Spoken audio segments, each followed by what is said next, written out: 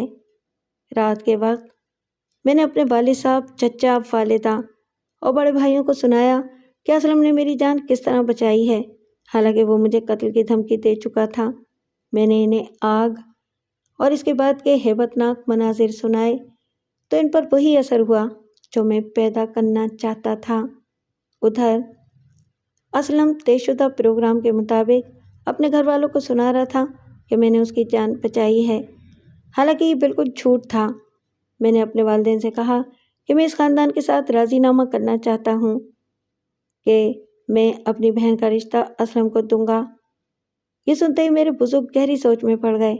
کوئی بھی رضامند نہ ہوا۔ جب میری تمام دلیلیں بیکار ثابت ہوئیں تو میں نے انہیں کہا کہ اگر تم نے میری بات نہ مانی تو میں بہن کو قتل کر کے خود پھانسی چڑھ جاؤں گا یا خودکشی کر لوں گا۔ ادھر اسلم کو بھی یہی مشکل پیش آ رہی تھی۔ بہرحال بہت کوشش کے بعد ہمارے بزرگ ملنے پر راضی ہو گئے اور رشتہ بھی طے ہو گیا، پھر شادی بھی ہو گئی۔